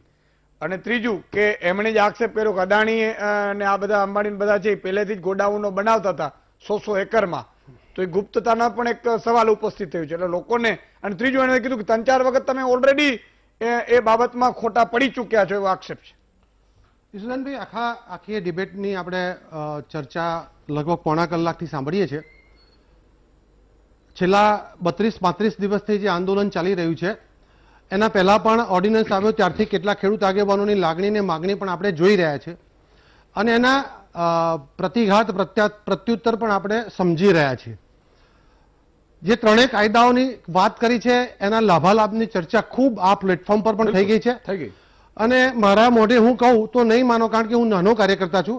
મારા રાજ્યના કૃષિમંત્રીએ વાત કરી, મુખ્યમંત્રીશ્રીએ વાત કરી, કેન્દ્રના કૃષિમંત્રીશ્રીએ વાત કરી અને માન્ય નરેન્દ્રભાઈએ બે હાથ જોડીને દેશની જનતાને અને ખેડૂત આગેવાનોને વાત કરી છે કે તમારા ભલા માટે કર્યું છે. અને તેમ છતાં કોઈ પણ ચર્ચા કરવા જેવી હોય, કોઈ પણ સંશોધન કરવું હોય અથવા સંભવિત તમારા જે 8 મુદ્દા હતા એ તમામ મુદ્દા સ્વીકારીને તમામ શંકાઓનું સમાધાન કરીને સંશોધન કરવા માટે સરકાર તૈયાર છે અને એ વાત સમગ્ર દેશ માટે મૂકી છે. એટલે હવે એના લાભાલાભની ચર્ચા કરશું તો મારો સમય, આપ જનતાનો પણ સમય જશે, કારણ કે એ પણ કંટાળી ગયા છે હવે સાંભળીને. વાત કરતા હતા મથરાવટી મેલીની ભાઈ, તો મથરાવટી નરેન્દ્રભાઈની મથરાવટી માટે અને કોંગ્રેસ પાર્ટીની મથરાવટી માટે સમગ્ર દેશની જનતા જાણે છે. કમિટમેન્ટમાંથી ફરી જવાની વાત, 3 રાજ્યોની ચૂંટણીમાં દેવા માફીની વાત કરી હતી, ટેબ્લેટ આપવાની વાત કરી હતી, બેરોજગારીના ભથ્થાની વાત. જો આમાં શું થયું, મથરાવટી ઉપર છે, ભાઈને અત્યારે પાછો કરંટ લાગ્યો, કારણ કે એમણે કાયદા વિશે વાત જ ના કરી. નહીં, જો વચ્ચે એ રીતે ડિબેટ, હું તમારા એક શબ્દ નથી બોલ્યો. એમને પૂરું થવા, હું એક શબ્દ તમારો નથી બોલ્યો, હું એક શબ્દ નથી બોલ્યો. વચ્ચે ના બોલો. અને તમે કાયદા વિશે વાત જ નહીં કરી. તમે પાક વીમો, ઠીક છે, એમણે મથરાવટીની વાત નહીં. તમે બોલો, તમે બોલી લો, તમે બોલી લો, તમે બોલી લો. મુદ્દો ભટકાઈ જશે. કલમ સાથે કહ્યું છે, તમે કાયદાની વાત નથી કરી. વચ્ચે ના બોલો. તો ખોટું શું કામ બોલો છો? અહીંયા મારી હાજરીમાં ખોટું બોલો છો તમે. એમ નહીં, ઈશુદાનભાઈની હાજરીમાં વીટીવી ને માધ્યમથી ખોટું બોલો છો. પાલભાઈ, આવો ખોટો બોલવાનો અધિકાર એમનો ટર્ન પૂરું થવા દઈએ. પાલભાઈ, હવે તમે ના બોલતા. જી, બોલી લીધું. તમે પોઈન્ટ લખી લેજો. એવું થાય તો. હવે નહીં બોલતા, મજા નહીં આવે પછી વાત કરવાની. એવી ધમકી અને ખોટું બોલશો તો બોલીશ ના, નહીં. ના, ના. ધમકીની ભાષામાં વાત નહીં, નરેન્દ્રભાઈ. તમે બધું સરકાર સાંભળો. તમારી છે, તમારે જે કરવું એ કરો. ખોટું એવું નહીં ચાલે. તમે એમ ધમકી દો હવે ના બોલતા એટલે. તમે બોલો, તમે બોલી લો, જેટલું બોલવું એટલું બોલો. હા, એ બરાબર છે. ડિબેટની decorum માટે બરાબર છે. પણ વચ્ચે નહીં બોલતા. હા, ઓકે. એટલે પાલભાઈને મરચું લાગ્યું એટલા માટે કે એમણે કાયદા સમજાવ્યા જ નહીં. એ પછી છેલ્લે પહેલા પાક વીમાની વાત કરી, અછતની વાત કરી, સરકારની મથરાવટીની વાત કરી. જે મથરાવટીની વાત કરે છે એમણે 3 રાજ્યોમાં ખોટા વચનો આપીને મત લીધા હતા. મથરાવટી મેલી સાબિત થઈ. ભૂતકાળમાં 75,000 આપવાની પણ વાત કરી હતી. એ બધું ખોટું પડ્યું ને એટલે લોકસભાનું એ વિધાનસભાની ભૂલ જનતાએ સુધારી લીધી. અહીંયા બીજી વાત, બધા જ શેરસિયા સાહેબને આપે સાંભળ્યા, એના અગાઉ તમામ અધિકારીઓ, તમામ નિષ્ણાતોએ વાત કરી છે કે કાયદા ખૂબ સારા છે, એમાં મુશ્કેલી હોઈ શકે, એમાં શંકા હોઈ શકે તો એને સુધારવા જોઈએ એવી વાત છે. કોઈએ કાયદા ખોટા છે એવી વાત નથી કરી, સિવાય કે કોંગ્રેસ. આ એ કોંગ્રેસ જેના સુપ્રીમો સોનિયાજીએ એક ભાષણ કર્યું છે, એનો વિડીયો હું આપું, તમે જો ચલાવતા હોય. હમણાં રાહુલજીનો આજે જ વિડીયો સમગ્ર ગુજરાતના લોકોને એમાં મોકલ્યો છે કે બિચોલીઓ નીકળી જાય તો લોકોને ડાયરેક્ટ ભાવ મળે, એનો વિડીયો છે. આજે તો એ ખેડૂત આંદોલનનો થાક ખાવા માટે ફોરેન જતા રહ્યા છે, કારણ કે ખૂબ થાક લાગ્યો એમને. પણ એમણે આ વાત કરી છે, સંસદમાં વાત કરી હતી 2015માં. કપિલ સિબ્બલજીનો વિડીયો પણ આપણે જોયો છે, શરદ પવારજીનો પત્ર પણ જોયો છે, ભૂપેન્દ્ર હુંડાજીનું આપણું એમનું ભાષણ પણ જોયું છે, અને કેજરીવાલજીનું ભાષણ, એનો મેનિફેસ્ટો, કોંગ્રેસનો મેનિફેસ્ટો, ડીએમકેનો મેનિફેસ્ટો. આ બધું રાજકીય લોકો, જે લોકો થૂંકીને ચાટે છે, જે લોકો ફરી ગયા છે, મથરાવટી એની મેલી છે. નરેન્દ્રભાઈની મથરાવટી મેલી નથી. એટલા માટે કે લોકશાહીમાં તમે લોકપ્રિયતાની વિરોધની વાત કે આ સમર્થનની વાત ત્યારે આવે જ્યારે જનતાની વચ્ચે જઈએ. અને જનતાની વચ્ચે ગયા ક્યારે? બિહારમાં ગયા, ગુજરાતની પેટા ચૂંટણીમાં ગયા, હૈદરાબાદમાં ગયા, રાજસ્થાનની સ્થાનિક સ્વરાજની સંસ્થાની ચૂંટણીમાં પણ ગયા, ગોવાની ચૂંટણીમાં ગયા, આસામમાં ગયા, અને ગઈકાલે અરુણાચલ પ્રદેશમાં પણ સુપડા સાફ થઈ ગયા. એક જ સીટ આવી. કયા મોઢે તમે મથરાવટીની વાત કરો છો? જનતાની વચ્ચે 8 ઇલેક્શન આ કાયદો આવ્યા પછી આવ્યા, અને ત્યાં તમે વરરાજા નહીં, અણવર નહીં, જા નહીં યાની ભૂમિકામાં પણ નથી. એક રાષ્ટ્રીય પાર્ટી જે 200 વર્ષથી ગાંધીને સરદારના નેતૃત્વમાં બનાવી હતી, તમે લોકો ભટકી ગયા, એક પરિવારનો પાલવ પકડીને ચાલ્યા, અને આજે 2 આંકડામાં ક્યાંય સીટો 8-8માં નથી આવી. ક્યાંય ખાતું નથી ખોલ્યું. સમર્થન કે મથરાવટીની વાત કેવી રીતે કરી શકાય? આ સરકારે છેલ્લા 3 વર્ષમાં ખેડૂતો માટે 15,000 કરોડની ખરીદી કરી છે. 11,000 કરોડ 3 વર્ષમાં પેકેજ આપ્યા છે. કાયદાથી ઉપર ઉઠીને, નિયમથી ઉપર ઉઠીને પેકેજ આપ્યા. પણ એ બધી વાત નથી કરવી. આજે આપણે કૃષિ કાયદાની વાત કરીએ છીએ. આજે વચેટિયાની તમે વાત કરતા હતા ને, કાઢો બધામાં તમે વચેટિયા બોલેલા છો. તમે બોલો છો એ બરાબર બોલો છો, બીજો કે એટલે તમે ક્રિટિસાઇઝ કરો છો. અરે ભઈલા, નથી સાંભળતું કોઈ તમને. આ જનતાએ કાલે પણ ના સાંભળ્યા. અને વાત રહી અદાણીની, અંબાણીની, મારે ગુજરાતના દર્શકોને વિનંતી સાથે કહેવું છે કે અદાણી અને અંબાણીના માટે વિરોધ કેમ? આ સરકાર ખેડૂતોની સરકાર છે. આ આંદોલન સમેટાઈ જાય એના માટે સતત વાર્તાલાપ કરી રહી છે. એની તમામ માંગણીઓ માટે સરકાર સંમત છે. મને આશા છે કે આવનારા દિવસોમાં સરકાર અને ખેડૂતો સાથે સુખદ સમન્વય થવાનો છે. પણ બેગાને કી શાદી મેં અબ્દુલ્લા દીવાના જેમ જે લોકો અસ્તા ચડે છે, અસ્તિત્વના અસ્તા ચડે છે, એ જડીબુટ્ટી શોધી રહ્યા છે. પોતાના અસ્તિત્વને જીવંત રાખવા માટે એ જડીબુટ્ટી શોધી રહ્યા છે. જનતા એને નથી આપવાની, ખેડૂતો પણ નથી આપવાના. ખેડૂતો ખૂબ હોશિયાર છે. અને એટલે જે અંબાણી અદાણીની વાત કરે છે ને, કેટલાક ફેક્ટ મારે મૂકવા છે. હું કોઈ અદાણી અંબાણીની વકીલાત કરતો નથી. હું કોઈ ઉદ્યોગપતિની વકીલાત કરતો નથી. આ દેશમાં 1,000 જેટલા વિદેશી ઉદ્યોગપતિઓ કામ કરે છે. ક્યારે આપણે એનો વિરોધ નથી કર્યો. પણ સ્વદેશીપણાની અમારો મોટો સ્વદેશી છે, અમારો આત્મનિર્ભરનો મોટો છે. અને એના માટે દેશનો કોઈ પણ ઉદ્યોગપતિ કામ કરે, લોકોને ફાયદો થાય, આપણું હુંડિયામણ આપણા દેશમાં રહે, એના માટે અમે સમર્થન કરીએ છીએ. પણ અદાણી અને અંબાણીને કોણે મોટા કર્યા ને, એની વાત હું તમને જરા કહું. મિત્રો, ખૂબ શાંતિથી સાંભળજો. 2007-8માં માન્ય મનમોહનજીની સરકારે ગોડાઉન ક્ષેત્રમાં ખાનગીકરણ કરવાનો નિર્ણય કર્યો. આ રેકોર્ડ ઉપર ગૂગલ ઉપર છે, આપ જોઈ શકો છો. આ નિર્ણય માટે હું મનમોહનસિંહજીને અભિનંદન આપું છું. કારણ કે અમે એવી પાર્ટીના લોકો નથી કે માત્ર અને માત્ર વિરોધ કરવો. સીએ નો વિરોધ, રામ મંદિરનો વિરોધ, 370 નો વિરોધ, ટ્રિપલ તલાકનો વિરોધ, જીએસટી નો વિરોધ, સારું કામ કરીએ તોય વિરોધ, આયુષ્માન ભારત યોજના આવે તોય વિરોધ. અમારું એવું કામ નથી. મનમોહનસિંહજીને ખૂબ ખૂબ અભિનંદન કે એક રિપોર્ટ હતો કે આ દેશમાં 91 લાખ મેટ્રિક ટન જેટલું અનાજ ગોડાઉનના અભાવે સડી જાય છે. સરકાર વ્યવસ્થા કરી શકે એમ નહોતી, એટલે પીપી ધોરણે કરવાનું એમને નક્કી કર્યું. 153 લાખ મેટ્રિક ટન સંગ્રહ કરવા માટેનું એમને નિર્ણય કર્યો. માન્ય મનમોહનજીની સરકારે 153 મેટ્રિક ટન અનાજનો સંગ્રહ કરવા માટે પીપીપી ધોરણે લોકોને ઇન્વાઇટ કર્યા. આ એક વાત. વેરહાઉસના મારફતે એમને ટેન્ડર ઇન્વાઇટ કર્યા. 2008 થી 2020 સુધીમાં 153 લાખ મેટ્રિક ટનનું કામ કરવાનું હતું. એમાંથી 143 લાખ મેટ્રિક ટનનું કામ 2014 પહેલા થઈ ગયું છે. જનતા જનાર્દનને નમ્ર વિનંતી સાથે કહું છું કે જે 152 લાખ મેટ્રિક ટનના પીપીપી મોડલે ખાનગી ધોરણે ગોડાઉન બનાવવાના હતા, એમાંથી 143 લાખ મેટ્રિક ટનનું કામ જેના ઓર્ડર મનમોહનજીની કોંગ્રેસની યુપીએની સરકારે આપ્યા હતા અને ખૂબ સારું કામ કર્યું છે. એના માટે અભિનંદન પાઠવીએ છીએ. હું સત્તાવાર રીતે ભારતીય જનતા પાર્ટી વતીથી એ સરકારને અભિનંદન આપું છું. 118 લાખ મેટ્રિક ટનના કામ મનમોહનજીની સરકારમાં પૂરા થઈ ગયા હતા. બાકીના કામ નરેન્દ્રભાઈ આવ્યા પછી મધ્યમ વર્ગની ઘોર ન ખોદાય એની વાત છે. મને વાત પૂરું કરવા દો. તમારી 9 મિનિટ પછી અદાણીના સમયમાં આજે અદાણી પાસે માત્ર 5.47 લાખ મેટ્રિક ટનનું ગોડાઉન વ્યવસ્થા છે. કેટલી? 153 માંથી અદાણીએ માત્ર 5.53 લાખ મેટ્રિક ટન માટે કામ પૂરું કર્યું છે અને 7 લાખ મેટ્રિક ટન માટે એનું કામ પ્રગતિમાં છે. એટલે ટૂંકમાં 12 lakh ton metric ton Adani એક વાત, અદાણી એ માત્ર ગોડાઉનનું કામ કરે છે, ભાડેથી એફસીઆઈ ને આપે છે, એ અનાજના ખરીદી વેચાણનું કામ કરતી નથી. આ બે વાત. અને ત્રીજું, એની સાથે બીજા કેટલાક રાજકીય આગેવાનોના 14 લાખ મેટ્રિક ટનના ગોડાઉનો છે. એ 45 લાખ મેટ્રિક ટન માટે એ વેરહાઉસ બીજાના લઈને ઓપરેટ કરે છે. એની વાત નથી કરતી. એક વાત. ત્રીજી વાત, તમે અંબાણીની વાત કરો છો. ભાઈ, અંબાણીને આ એગ્રો ફૂડનું લાયસન્સ તો તમે આપ્યું છે 2005માં. વિલ્મેર ફોર્ચ્યુનના માર્કાથી એ આટો અને તેલ વેચવાનું કામ તો છેક 2005 થી કરે છે. એ વખતે તમને ખબર નહોતી કે આ મોટો જાયન્ટ છે?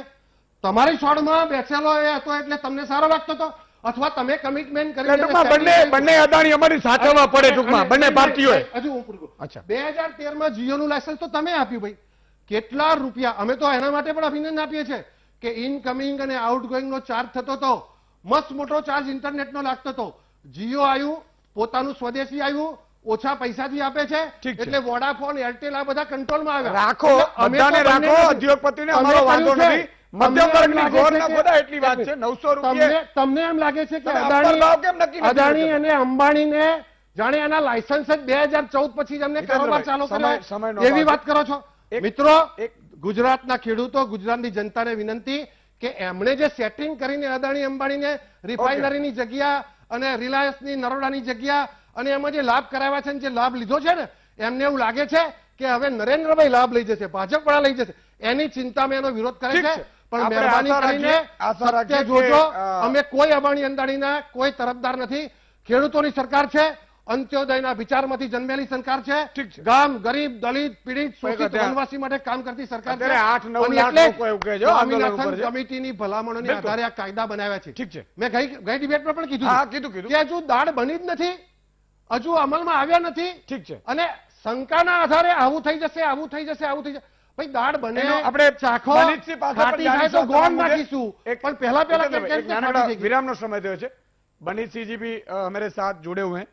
मैं उनके पास से भी ये फैक्ट जानने की कोशिश करेंगे कि सही में क्या ये इतने अच्छे कानून है, और अगर अच्छे होते तो 7-8 लाख किसान क्यों इसका विरोध कर रहे हैं, इस सब मामले में भी जानकारी लेंगे। साथ अभी दूसरा जो टर्न आएगा वो संक्षिप्त में आएगा, तो मेरी विनंती है कि पॉइंट टू पॉइंट सवालों के जवाब पे जाए। लेकिन मुझे एक चीज मध्यम वर्ग की तरफ से बोलना है कि अपर भाव भी फिक्स करें। मान लो कि मैंने 300 रुपये में गेहूं खरीद लिए, तो अगर मैं 900-1000 में बेचूंगा तो गेहूं तो सबको खाने पड़ेंगे। अब गेहूं अगर खाने ही पड़ेंगे तो मान लो कि वो 5000 रुपये भी होंगे तो भी मैं दूंगा, क्योंकि मैं मरना नहीं चाहता हूं। तो ये भी मेरी एक विनंती है कि ये अगर उद्योगपति अगर ये खरीदना चाहते हैं तो उसमें ये भी कानून आए कि उसका अपर लिमिट फिक्स हो। उसकी आप दवाइयों में हम अपर लिमिट फिक्स करते ही है, तो इसमें भी होनी चाहिए। किसान को मिल नहीं रहा है और वो अगर ये पूरे इंडिया का खरीद ले, 10, 15, 20, 50, 100 कंपनियां इन्होंने बताई कि बहुत सारे कंपनियां हैं, तो सोचो कि हमारी हालत क्या होगी। एक विराम बाद આવી છે, ક્યાં જતા નહીં।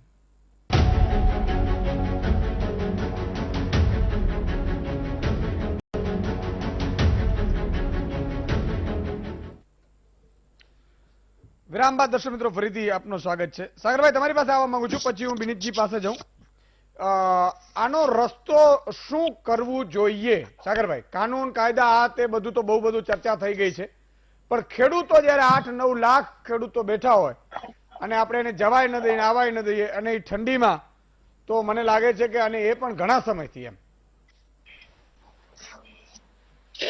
કિશોરભાઈ, મેં પહેલી જયારે કૃષિ મંત્રી સાથે મીટિંગ થવાની હતી ને ત્યારે મેં આ વાત કહી હતી કે બહુ સહેલાઈથી આ મામલો સુલટવાનો નથી, અને એનો એકમાત્ર વિકલ્પ એ જ છે કે સતત જ્યાં સુધી ઉકેલ ના આવે ત્યાં સુધી વાટાઘાટ થતી રહેવી જોઈએ। સરકારનું જે વલણ છે એ પહેલેથી જોઈ રહ્યો છું કે કાયદા પાછા ખેંચવાની બાબત બિલકુલ સમાધાન કરવાના મૂડમાં નથી। સરકારની વાત એક જ છે કે કાયદામાં સુધારા સૂચવો, ત્રણેય કાયદામાં। ખેડૂતોની વાત એકદમ પહેલા દિવસથી આજ સુધી એક જ છે કે કાયદા પાછા ખેંચો પછી જ વાત। હવે જો આપણને ચર્ચાથી જ આઝાદી મળી હતી, ચર્ચાથી જ રજવાડાનું વિલીકરણ થયા હતા, એ બંને પક્ષમાંથી ખેડૂત કે સરકાર વાત કરવાની પૂર્વ શરતો રાખીને વાત કરે તો સમાધાન થવાનું નથી। સમાધાન માટે ખુલ્લા દિલે ચર્ચા થવી અને નિરંતર ચર્ચા થવી આ અનિવાર્ય શરત છે। કોઈ પણ આંદોલન, તમે ઇતિહાસ આંદોલનોનો જોઈ લો, યુદ્ધોમાં પણ બેકડોર ચેનલો સતત ચર્ચાઓ કરતી હોય છે। આખે આખા એક વિકલ્પ છે, આખે આખા કાયદા। બીજો વિકલ્પ છે કે જે હું વિચારું છું, હું ખેડૂત આગેવાનો જે લોકો આંદોલન પર છે એમની વાત નથી કરતો, શું આ ત્રણ કાયદા પછી લઈએ એટલે ખેડૂતો સુખી થઈ જવાના છે? ખેતી સારી હતી તો આ એક જબરજસ્ત ઐતિહાસિક આંદોલન ઊભું થયું છે, તો ખેડૂતોનું ભવિષ્ય સુધારવાને ધ્યાનમાં રાખીને સરકાર સાથે શા માટે ચર્ચા ન કરવી? અને જ્યારે સરકાર કરવા તૈયાર છે, તો મારી દ્રષ્ટિએ આ એક ઐતિહાસિક તક છે કે જે ખેડૂત આગેવાનોએ પણ પૂર્વ શરત કે આ ત્રણેય કાયદા રદ કરો એ પૂર્વ શરત છોડીને આ કાયદામાં આવા સુધારા અમને જોઈએ છે કે જે પોઝિટિવ હોય, ખેડૂતોના લાંબા ગાળાના હિતોને ધ્યાનમાં રાખીને તૈયાર કરાયેલો ખરડો હોય કે આવતીકાલે ખેડૂત કોઈ પક્ષની સરકાર હોય, પક્ષો વ્યક્તિઓ આવતા જતા રહેવાના, પણ ખેડૂત જે પક્ષીય ગુલામી તો પોતે પગભર કેવી રીતે થઈ શકે એના માટે વિચારવું છે. ખેડૂત સંગઠનો ચર્ચા કરવામાં આગળ વધે તો મને એવું લાગે છે કે ઐતિહાસિક વિજય ખેડૂતોનો પણ થશે અને એમાં હાર નહીં હોય. સરકારને પણ યશ હશે એક ઐતિહાસિક કદમ ભર્યાનો, અને ખેડૂત આંદોલનને પણ યશ મળશે કે કાયમી પક્ષીય ગુલામીમાંથી ખેડૂતોને આઝાદ કર્યા.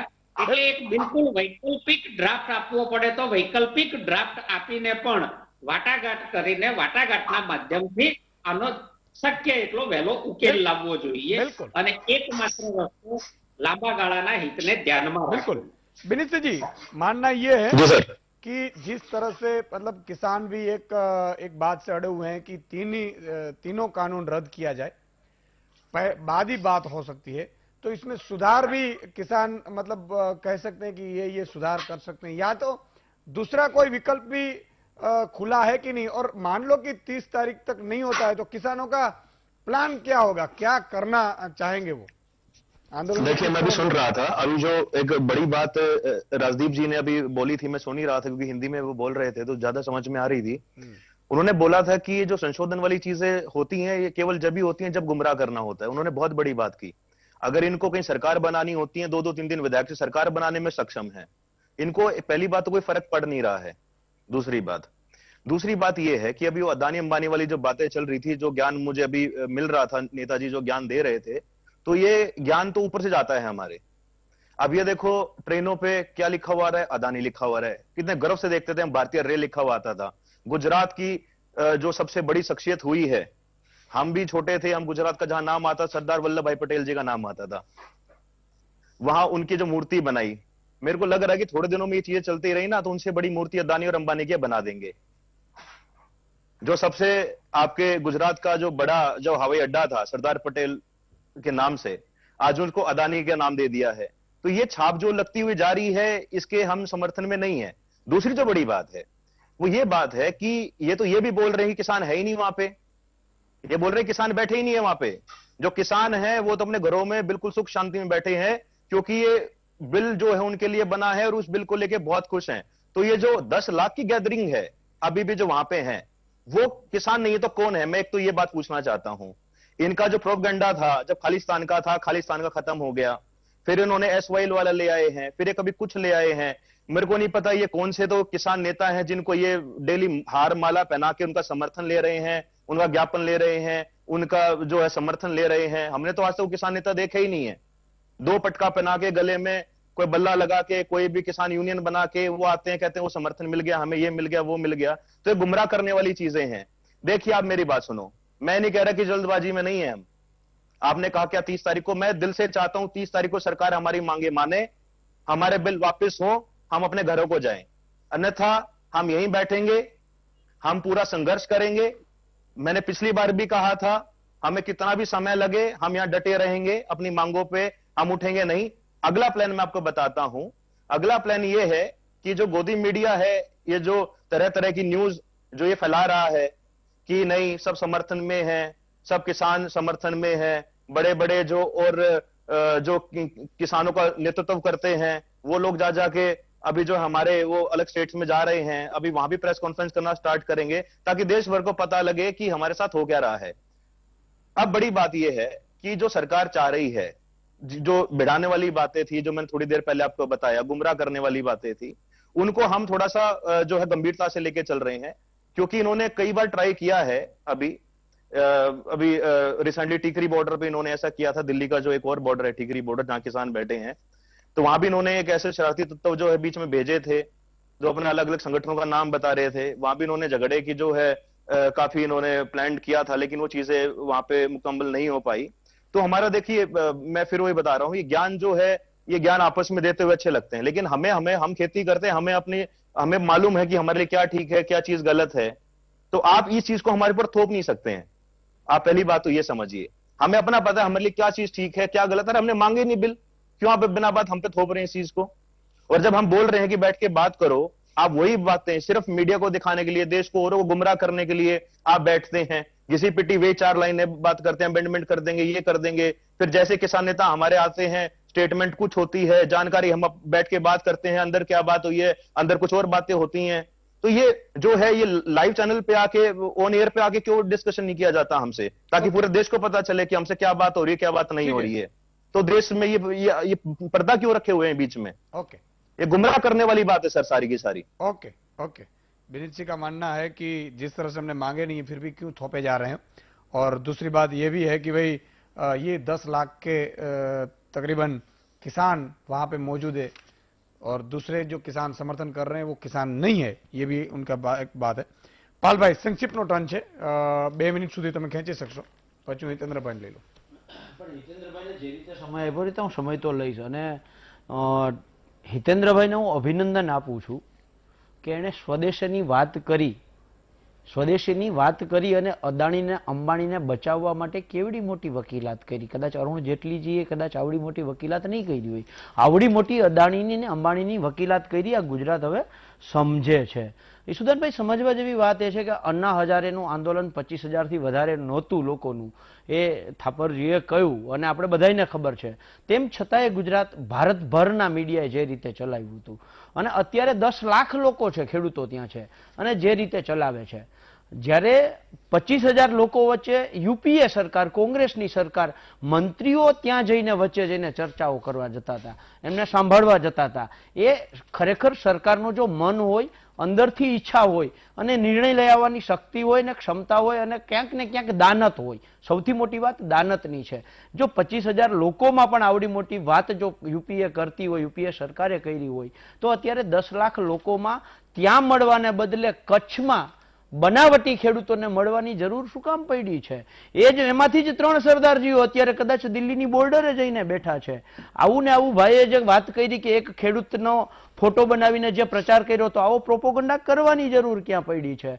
આપણા રાજ્યના કૃષિ મંત્રી શ્રી જાહેરમાં એક મંચ ઉપરથી એમ કહે છે કે કોંગ્રેસનો કોઈ એક બચ્ચો આ 3 બિલમાંથી મને એક ગેરફાયદો સમજાવી દે તો હું આજીવન રાજકારણ છોડી દઉં.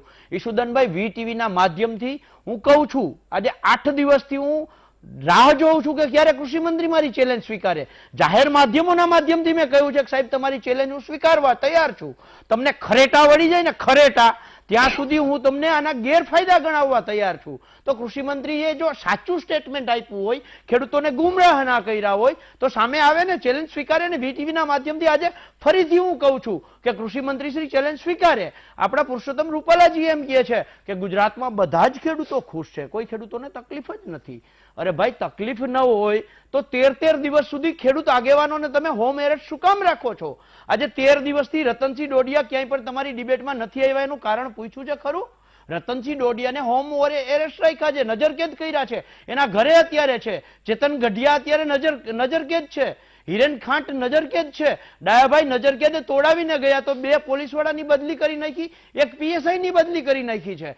તમે શું કરવા માંગો છો? જો ખેડૂતો ખુશ હોય તો વીટીવીના માધ્યમથી હું સરકારને ચેલેન્જ કરું છું કે ગુજરાતમાંથી પોલીસને હટાવી લ્યો. જે પોલીસને તમે આગળ કરો છો એમાં ક્યાંક ને ક્યાંક ઈશુદાનભાઈ આ લોકો કરે છે શું? રતનસિંહને ત્યાં જે પોલીસ મૂક્યા છે, એના 3 કાકા બાબાના જે દીકરાઓ પોલીસમાં છે, જેની હારે લોહીના સંબંધ છે, એને ત્યાં મૂક્યા છે. પરમ દિવસની વાત છે, વિછિયામાંથી 3 ખેડૂત આગેવાનો ત્યાંથી નજરકેદને તોડાવી અને દિલ્હી તરફ જતા હતા. બગોદરા એને રોકીને એને પકડી અને પાછા ત્યાં મોકલી દીધા છે. આ હદે અત્યાર સુધીમાં ક્યારેય નથી થયું. જો તમે કંઈ ખોટું ના કર્યું હોય, તમે કંઈ ખરાબ ના કર્યું હોય, તમે બહુ સારું કર્યું હોય, ખેડૂતને તમે બધું આપવા જ માંગતા હો, ખેડૂતોને નથી જોતું, તેમ છતાંય તમે આપવા માંગતા હો તો તમે શું કામ આવી રીતે ખેડૂતોને રોકો છો? ઈશુદાનભાઈ, મારી છેલ્લી વાત કરું છું. આપણે કંપનીઓના ઉદાહરણ જોયા છે. પ્રધાનમંત્રી પાક વીમા યોજનામાં સૌથી મોટું ઉદાહરણ છે. કંપનીઓ આવે એટલે એ નફો કરવા જ આવે, એમાં કોઈ કરતા કોઈ સેવાને લઈને નથી આવતું. જો એ સેવા કરવા ઈશુદાનભાઈ આવતા હોય તો એમાં કાયદો બનાવવાની જરૂર ક્યાં છે? સુધારેલા બિયારણો, સુધારેલા ખાતરો, સુધારેલી જંતુનાશક દવા, સુધારેલા જે શું કહેવાય ખેત ઓજારો છે, આ બધા આપો ને. ઈશુદાનભાઈ, અર્થશાસ્ત્ર એમ કહે છે, નફાની જે વ્યાખ્યા છે એમાં નફામાં બે પક્ષકારો છે. એક પક્ષકારને નુકસાન જાય, એ જેટલું નુકસાન એક પક્ષકારને જાય છે એટલું નુકસાન જે છે એ બીજા પક્ષકારને ફાયદો થાય છે. એટલે કંપનીઓ જ્યારે ફાયદો કરશે, જેવી રીતે પાક વીમા યોજનામાં કંપનીઓએ ફાયદો કર્યો, 61,000 રૂપિયા ખેડૂતને હેક્ટરે મળતા હતા, ત્યાંથી ખેડૂતને આપ્યા કેટલા? 1,000. 60,000 કોને ફાયદો થયો? કંપનીને. એટલે જે ફાયદો ખેડૂતોને થવાનો હતો એ ફાયદો કંપનીઓને થાય છે. કંપનીઓ નફો કરવા આવે છે, સેવા કરવા નથી આવતી. અને એટલે જ એને ક્યાંક ને ક્યાંક પાછલા બારણે આ ભાજપ સરકારને હપ્તા મળે છે. પ્રધાનમંત્રી પાક વીમા યોજનામાં હપ્તા મળ્યા છે, એટલે હિતેન્દ્રભાઈ કંપનીઓની વકાલત કરે છે. ઠીક છે, એક નાનકડા વિરામ બાદ તુરંત આવીએ છીએ, ક્યાં જતા નહીં.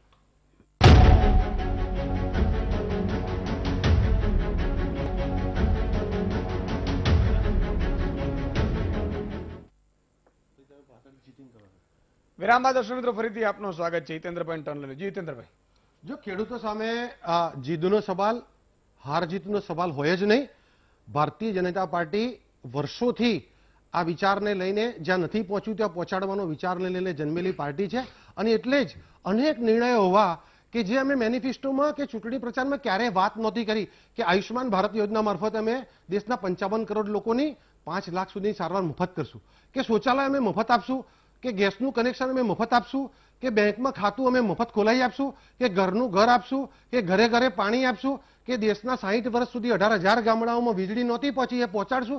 એવું અમે ક્યારેય નહોતું કીધું. પણ અમારો વિચાર જ અંત્યોદયમાંથી જન્મેલો વિચાર છે. અમે મૂડીપતિઓની સરકાર નથી જે ભૂતકાળની સરકાર હતી એવી. અમે ખેડૂતો માટે આમ આદમીની સરકાર છે, અને એટલે એની સામે નતમસ્તક થતા પણ અમને ક્યાંય વાંધો નથી. અને મિત્ર વાત કરતા હતા, એમનું હું સન્માન કરું છું. बिनीत सिंह जी, आपके साथ हूं बिल्कुल. और आपके पंजाब में तो आपने अपना कानून भी बना लिया है. हम सरकार से भी आपकी ओर से बताएंगे कि वार्तालाप हो, अच्छे प्लेटफॉर्म पे हो. मेरे हिसाब से सागर भाई ने बताया कि दोनों ओर से थोड़ी बात चलनी चाहिए. आपकी जो शंका कुशंका है वो दूर करने के लिए सरकार तैयार है. सरकार ने भी आपको न्योता दिया है. माननीय प्रधानमंत्री श्री ने भी आपको 2 हाथ जोड़ के विनती की है कि आपके मन में ये तीनों कृषि कानून के आधार पे जो जो शंकाएं हैं, किसानों का जहां जहां अहित होने वाला है, वो सब बातों के लिए हम चर्चा करें. अगर आप हो सके तो आपके मन में कानून के लिए जो रूपरेखा है इसका नया ड्राफ्ट भी आप दे सकते हैं. वो ड्राफ्ट के मुताबिक चर्चा करेंगे, लेकिन चर्चा से होगा. 2 कदम आप पीछे हटेंगे, 2 कदम सरकार पीछे हटेंगी. दोनों एक ऐसे मोड़ पे आ जाएंगे कि सुखद उकेल आए जाएंगे. और ये सब लोग, जो लोग मीडिया में आके बात करते थे, जो लोगों ने संसद में आके बात की थी, जिस लोगों ने अपने मैनिफेस्टो में बात डाली थी, और सब लोगों ने किसानों के लिए मांग की थी. मैं आपके टिकैत जी की बात करता हूं कि मैंने सुना था कि 2/3/19 पे टिकैत जी आपका एक ट्वीट आया था भारतीय किसान यूनियन का कि सरकार किसानों को मुक्त बाजार दे, उसको अपनी ओर से व्यापार करने का मौका दे. और जब कांग्रेस पार्टी ने ये अपने मैनिफेस्टो में लिया तो दूसरी बार 3 अप्रैल को भी आपका एक ट्वीट आया था कि कांग्रेस पार्टी का हम शुक्रिया अदा करते हैं और नरेंद्र मोदी जी को भी विनती करते हैं कि हमारी मांग मान ले. और जब ये जो ऑर्डिनेंस आया तो ऑर्डिनेंस के बाद भी राकेश टिकैत जी ने सरकार को अभिनंदन किया था, मिठाई खिलाने की बात की थी. जो हरसिमरत कौर जी हमारी साथी, पूर्व साथी है, और आज भी हम उनका सम्मान करते हैं, लेकिन कुछ वजह से वो हम जो पता नहीं है, लेकिन हमारे सामने है. तो उन्होंने भी ये कायदा जो है उसका फायदा बताया था. तो मेरे हिसाब से कायदा गलत नहीं है, संसद में पास हुए हैं.